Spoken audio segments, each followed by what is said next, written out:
Burnout, The Secret to Unlocking the Stress Cycle, by Emily Nagoski, Ph.D., and Amelia Nagoski, D.M.A.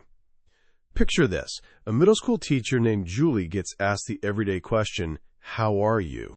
Her response, "I've decided to start selling drugs so I can quit my job."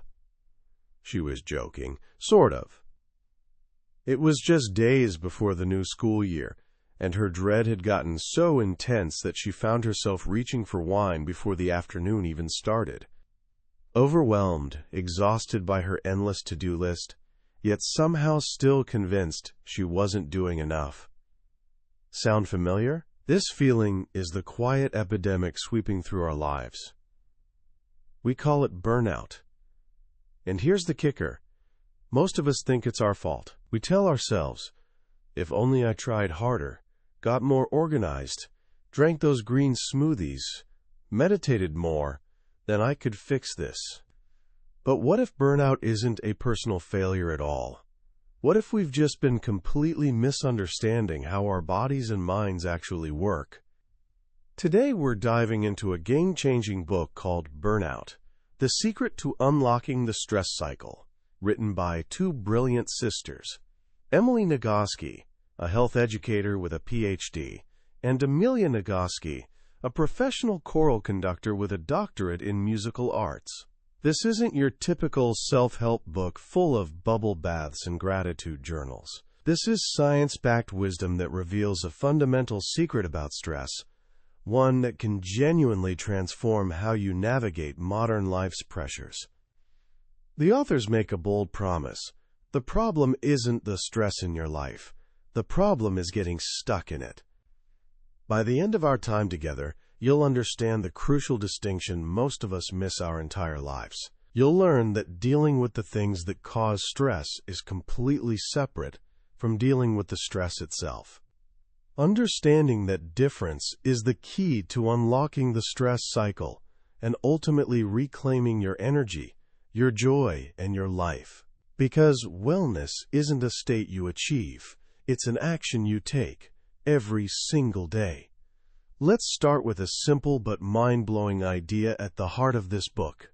Imagine you're walking through an ancient savanna. Suddenly, you spot it. A lion. Instantly, your body performs something miraculous. Hormones like adrenaline and cortisol flood your system. Your heart pounds, pushing blood to your muscles. Your breathing quickens. Your senses sharpen. Your entire being shifts into survival mode. Your body isn't thinking about digesting lunch or fighting off a cold.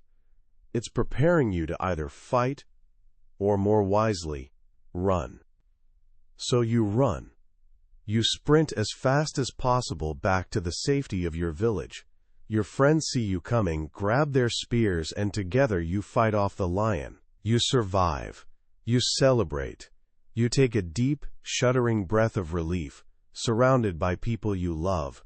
The sun feels warmer, the air sweeter. You feel safe. In that moment, something crucial happens. Not only have you dealt with the stressor, the lion, but you've also completed the stress response cycle.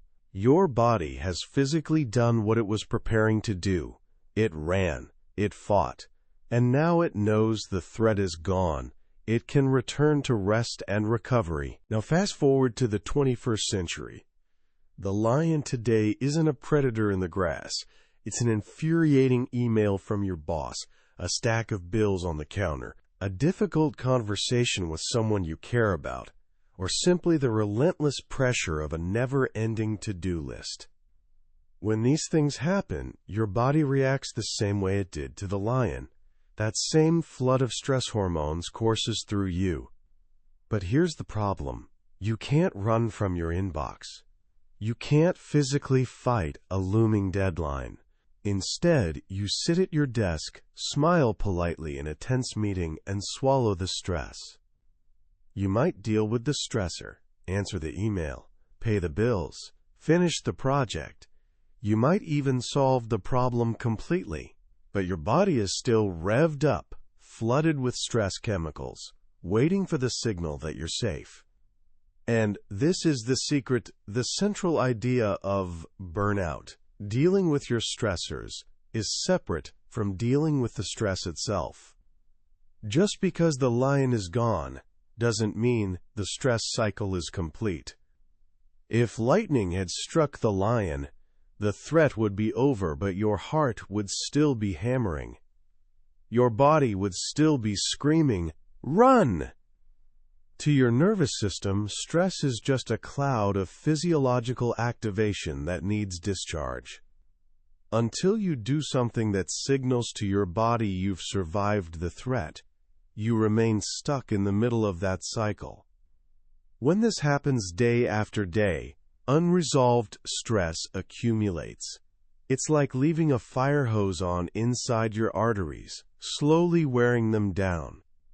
It compromises your immune system, digestion, ability to think clearly, and emotional stability. The authors put it starkly.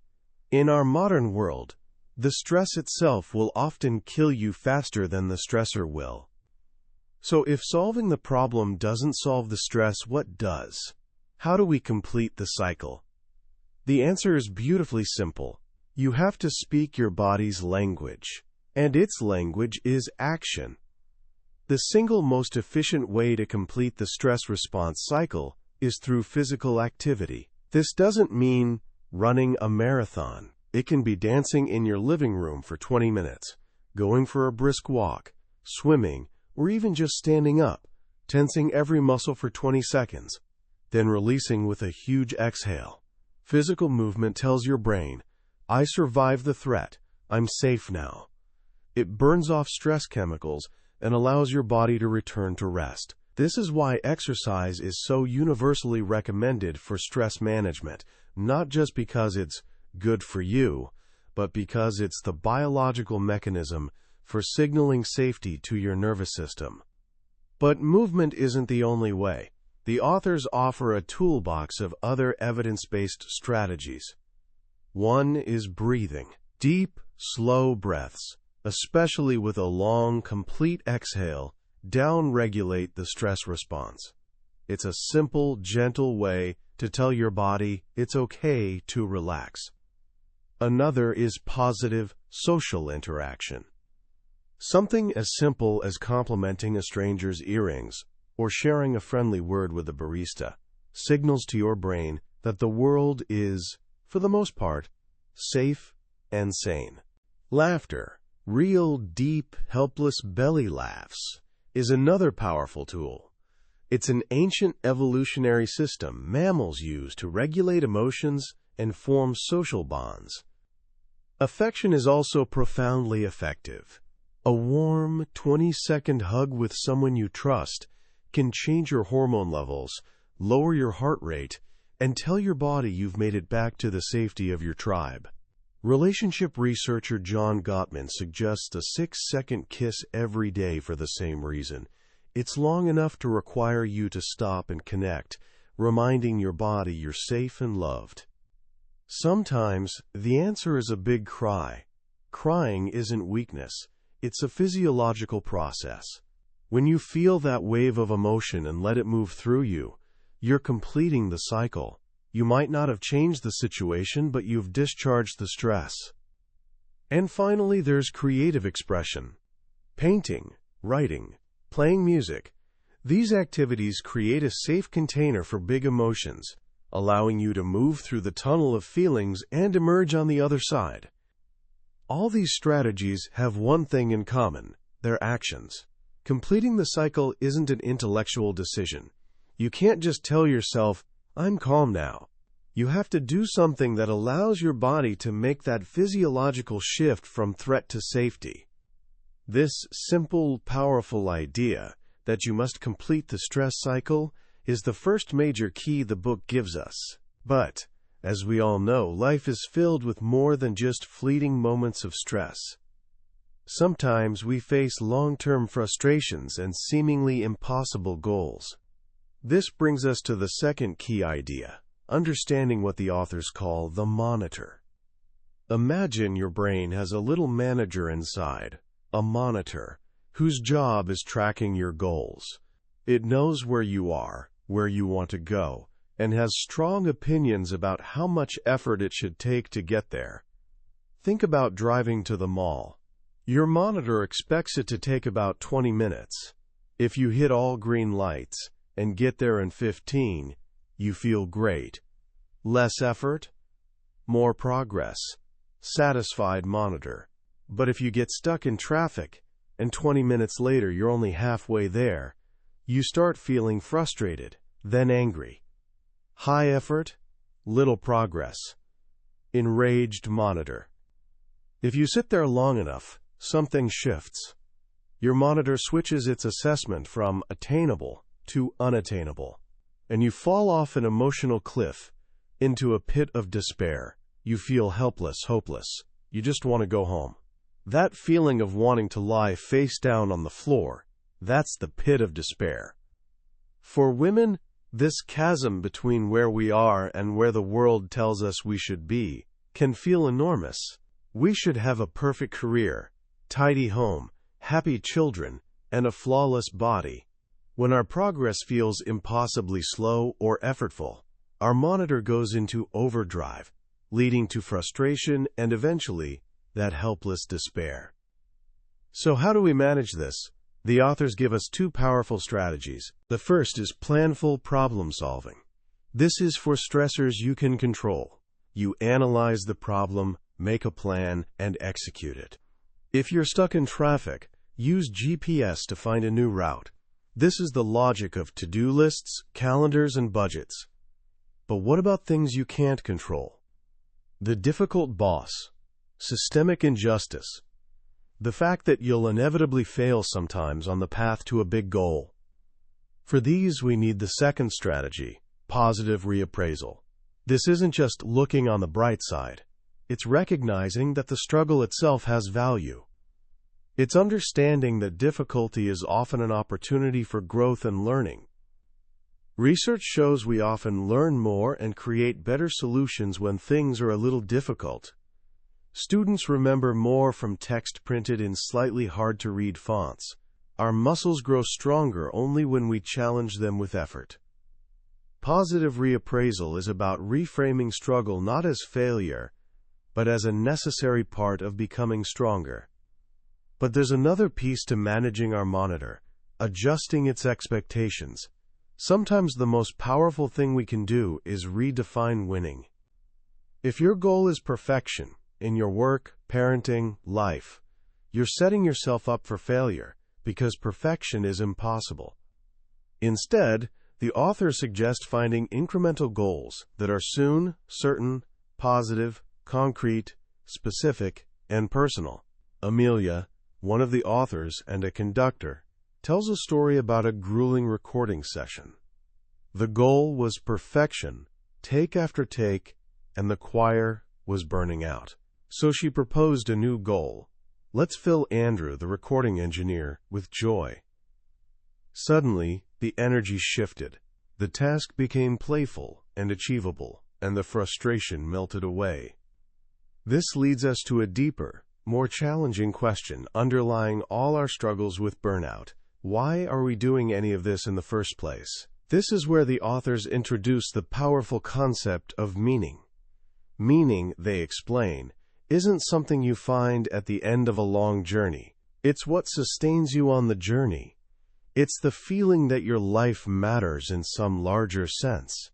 It's your connection to something larger than yourself, whether that's ambitious goals, service to a higher power, or loving, intimate connections with others.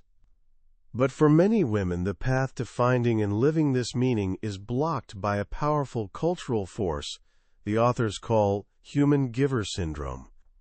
Drawing on philosopher Kate Manne's work, they describe a world divided into two kinds of people, human beings and human givers. Human beings have a moral obligation to express their full humanity.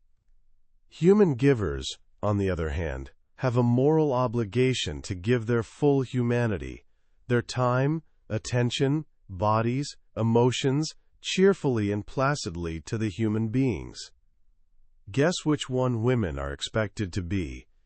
A human giver must always be pretty, happy, calm, generous, and attentive to others' needs. She must never be ugly, angry, upset, ambitious, or attentive to her own needs. If she dares have needs or express messy emotions, like anger or grief, she's violating her role and may be punished for it. Human giver syndrome is the disease that creates burnout. It traps women in an impossible situation where they're not free to complete their stress cycles. They can't just go for a run or have a good cry, because that would be selfishly attending to their own needs instead of someone else's. This brings us to the most provocative part of the book, Part 2, which the authors call the real enemy. They argue that most self-help books for women fail because they only focus on things individuals can control, without ever mentioning that the game itself is rigged. They use a metaphor from the Hunger Games.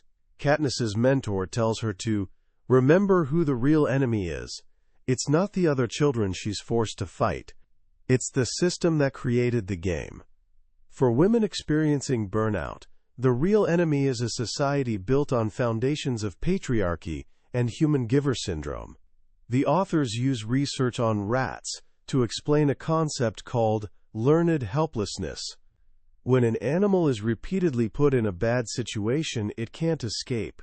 Like a rat forced to swim in a tank with no exit, it eventually stops trying to escape, even when an escape route is later provided. Its brain has learned that nothing it does makes a difference. This, they argue, is what it feels like to be a woman navigating a world filled with chronic, mild stressors. The constant, low-level stream of sexism, body shaming, being interrupted, and being expected to do the lion's share of unpaid emotional and domestic labor. Worse still is gaslighting, where the system tells you these problems don't exist, that you're imagining them, or being too sensitive. Like in the movie Gaslight, where a husband tries to convince his wife she's insane, the world often tells women, whatever is wrong, it's your fault. You just haven't tried hard enough. One of the most insidious enemies is what the authors call the bikini industrial complex. This is the multi-billion-dollar industry that profits from setting an impossible beauty ideal, convincing us we must achieve it, then selling us products that don't work. They reveal the shocking truth that the body mass index, our culture's primary measure of health, is largely unscientific and was promoted by people with financial interests in the weight loss industry. In fact, large-scale studies show that being in the quote-quote-quote category can be healthier than being at the low end of the normal range.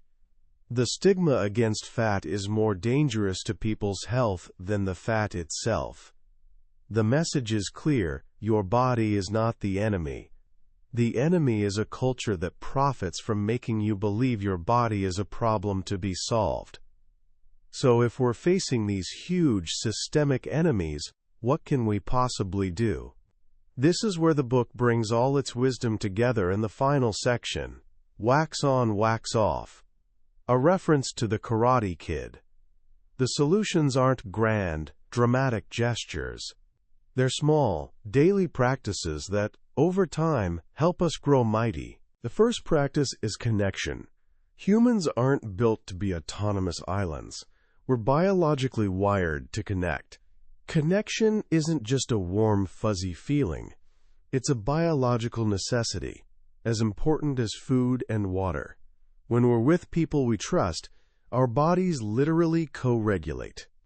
Our heart rates synchronize, our stress responses are buffered, and our immune systems function better.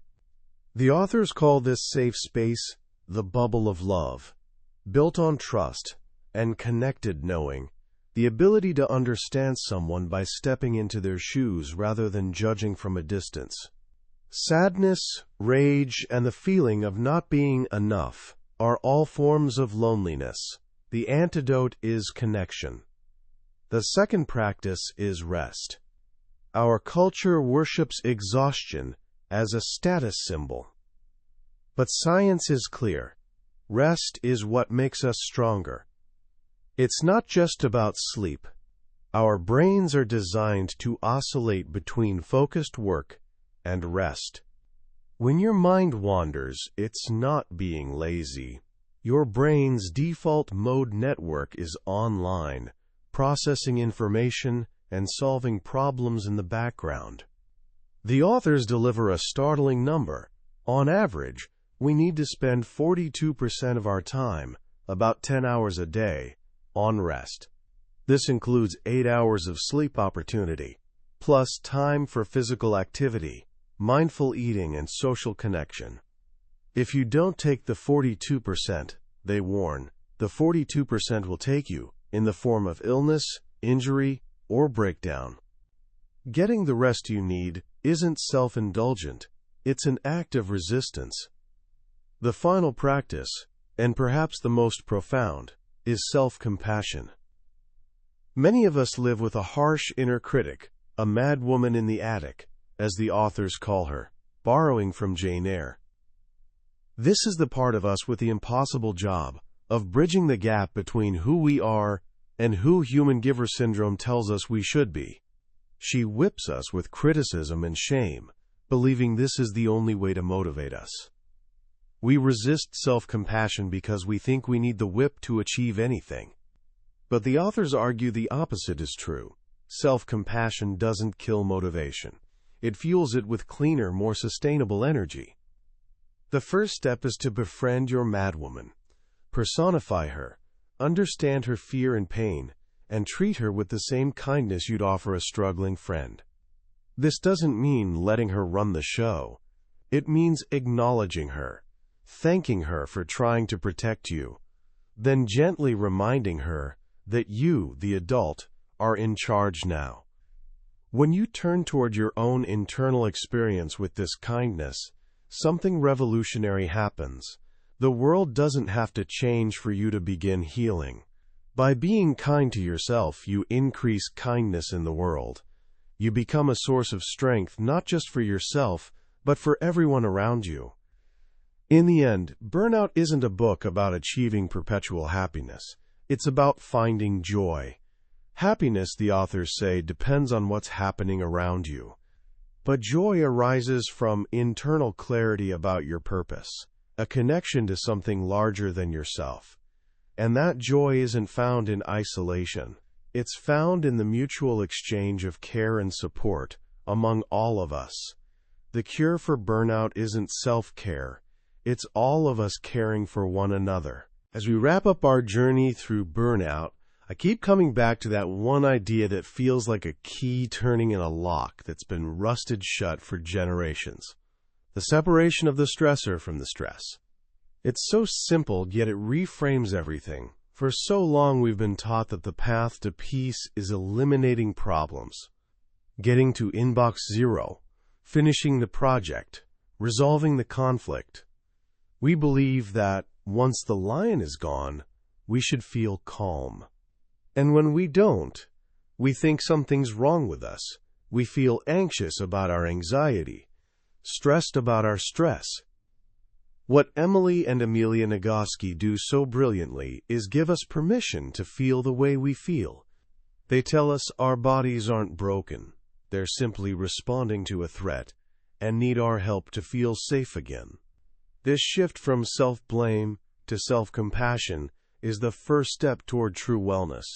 It's the difference between fighting against your body and working with it. In a world that constantly demands more from us, more productivity, more perfection, more giving, this book is a powerful act of resistance. It's a scientifically backed declaration that you're a human being with biological limits and needs, not a machine to be optimized. The idea that we require 42% of our time for rest feels radical, almost scandalous, in our hustle-obsessed culture. But it's not a suggestion. It's biological fact. And hearing it stated so plainly feels like a deep, collective exhale. So how can you start applying these profound lessons to your own life right now? Here are 3 simple actions you can take today. First, tonight, consciously complete the cycle. After a long day of school, work, or just life, schedule 20 minutes for yourself. It could be a brisk walk around the block, putting on your favorite song and dancing with abandon, having a long hug with a family member or pet, or even just having a good, cathartic cry over a sad movie. Don't do it to be productive or check a box. Do it with the intention of telling your body, the lion is gone, you're safe. Notice how you feel afterward. Second, the next time you feel that hot surge of frustration because you're stuck in traffic or a project isn't going as planned, pause and ask yourself this question: is this a controllable stressor or an uncontrollable one? If it's controllable, engage your planful, problem-solving brain. Make a new plan. But if it's uncontrollable, practice positive reappraisal. Ask yourself, what can I learn from this struggle? How is this difficulty making me stronger? This simple question can shift you from helpless rage to empowered learning. And third, begin to befriend your mad woman in the attic. The next time you hear that harsh, critical voice telling you you're not good enough, don't fight it. Instead, get curious, give it a name. Maybe it's perfectionist Patty or anxious Annie. Then speak to it with kindness. Say, I hear you. Thank you for trying to protect me, but I've got this. This small act of personifying and befriending your inner critic is the first step toward disarming its power and reclaiming your inner peace. That was a summary of Burnout, The Secret to Unlocking the Stress Cycle by Emily and Amelia Nagoski. We've explored the core ideas today, but I have to be honest with you. A summary is like looking at a map of a beautiful country. The real magic happens when you actually travel there yourself. It's in the quiet moments of reading, when a particular story or simple phrase connects with you in an unexpected way. This podcast is here to help you decide if this book is worth your time and attention. If anything we've talked about has resonated, that feeling of being overwhelmed, the frustration of a rigged game, or the deep need for rest and connection, then I encourage you to grab a copy. Reading it isn't just about learning new information. It's an experience that can genuinely change the relationship you have with yourself and the world around you. You can find a link to the book in the description below. Also, if you found this summary valuable and it gave you a new perspective, please take a moment to click that like button and subscribe to the channel. It lets us know we're on the right track and ensures you won't miss our next journey into another life-changing book. Let's keep learning and growing together.